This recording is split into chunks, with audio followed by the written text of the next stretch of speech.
Bersiap sekolah tatap muka masih menjadi pembahasan di Dialog Titik Tengah bersama pengamat pendidikan Pak Martadi.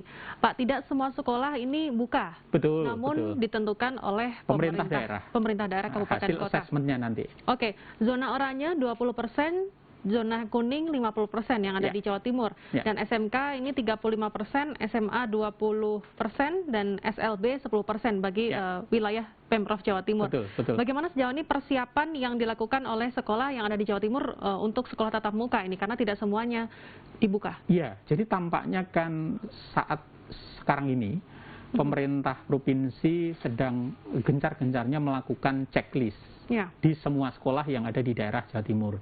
Baik itu yang masih berada di zona oranye, zona merah maupun zona yang hijau, termasuk kuning, semuanya dicek. Sehingga tatkala nanti ini merah, ketika sudah dicek, oh ini yang siap, tatkala mereka sudah berubah menjadi oranye atau kuning, maka mereka bisa dimulai. Tetapi sebaliknya ada sekolah yang mereka berada di zona oranye atau kuning.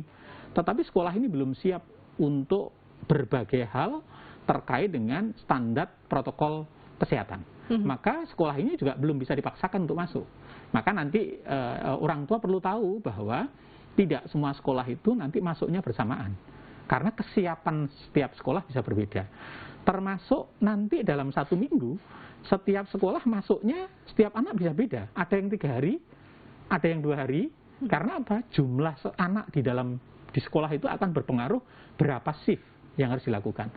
Hari ini rata-rata menggunakan pola 25% yang dimasukkan. Artinya yang 3/4 mereka berada di rumah.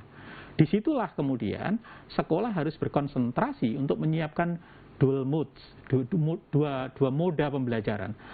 Dia harus konsentrasi untuk melakukan proses tatap muka di sekolah, memastikan dan mengawasi anak yang ada di sekolah aman, pembelajaran berlangsung. Nah, sebagian guru berfokus berkonsentrasi untuk melayani anak-anak yang pembelajaran di rumah. Jadi tidak bisa dianggap lalu ketika tatap muka guru hanya fokus anak di sekolah, anak yang di rumah terabaikan, nggak bisa. Jadi dua-duanya harus terlayani. Karena memang karakteristik dari pola pembelajaran di masa tatanan normal baru itu adalah menggunakan pola hybrid learning. Jadi memadukan antara pembelajaran tatap muka dan tatap maya. Kendala yang mungkin dihadapi oleh sekolah dan juga guru ini apa, Pak Martadi? Kendala kalau ketika anak di sekolah, kendalanya adalah pengawasan pada anak. Karena ternyata anak kita ini kan soliter banget gitu ya. Jadi kalau ketemu temannya lama ndak jumpa, lalu mereka langsung berakrab pria. Nah ini sementara kan mereka harus mematuhi protokol 5M itu yang pertama. Pengawasan itu tidak mudah karena jumlah gurunya nggak banyak, sementara anak yang di sekolah cukup banyak. Nah ini yang harus diatur. Meskipun nggak ada aktivitas istirahat ya, tapi ternyata itu juga nggak mudah. Yang kedua, memastikan anak berangkat dari rumah ke sekolah itu aman. Termasuk ketika memastikan anak selesai pembelajaran pulang sampai di rumah itu aman. Sehingga menurut saya tidak mungkin kalau ini semua akan diserahkan sepenuhnya pada sekolah. Karena sekolah terbatas. Disinilah pentingnya komitmen bersama. Dalam hal ini adalah orang tua untuk ikut mengawasi anak-anaknya ketika anak harus sampai ke sekolah dengan aman, lalu ketika dia selesai dari sekolah memastikan juga sampai ke rumah juga aman. Jadi sinergi dan kolaborasi antara sekolah dan orang tua untuk memastikan anak bisa belajar dengan baik, dengan sehat itu menjadi penting. Selama uji coba berlangsung, baik itu SD, SMP, hingga SMA, untuk pembelajaran tatap muka ini, apakah ada permasalahan yang signifikan yang harus dibenahi sebelum 5 Juli mendatang ini, Pak Martadi? Rata-rata hanya soal kesiapan sarana pendukung. Jadi misalnya setiap ruangan itu harus tersedia tempat cuci. Lalu kemudian harus ada hand sanitizer, kemudian harus ada alat deteksi panas, kemudian ada pulang lagi juga demikian. Itu rata-rata tidak semua sekolah punya kemampuan untuk menyiapkan itu, karena butuh investasi. Disinilah menurut saya beberapa sekolah yang belum siap, pemerintah daerah bisa berperan serta untuk membantu menyiapkan itu.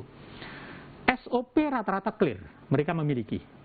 Mulai anak datang, proses pembelajaran, kemudian selesai pembelajaran, kemudian anak pulang. Mereka punya itu. Lah, yang belum adalah bagaimana untuk SOP yang anak belajar di rumah. Nah, itu yang tampaknya menurut saya perlu dipersiapkan dengan baik. Karena apa? Tadi yang harus diingat, tatap muka ini bukan semua anak sedang di sekolah, tetapi dalam waktu yang bersamaan terjadi dua mode pembelajaran. Pembelajaran tatap muka yang hanya 2-3 jam itu, dan pembelajaran yang berada di rumah. Dua-duanya harus terlayani oleh sekolah. Nah, ini yang harus dipersiapkan.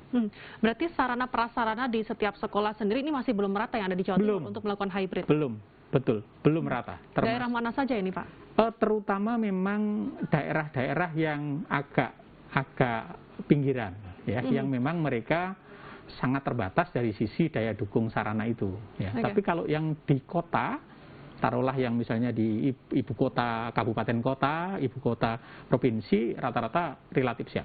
Apa yang harus dilakukan pemerintah provinsi maupun pemerintah kabupaten kota agar sarana prasarana ini juga mencukupi, agar tidak hanya pembelajaran saja yang diutamakan, namun juga kesehatan ini juga tetap berjalan? Ini nanti akan dibahas di segmen ketiga. Pemirsa jangan kemana-mana, kami akan segera kembali usai jeda.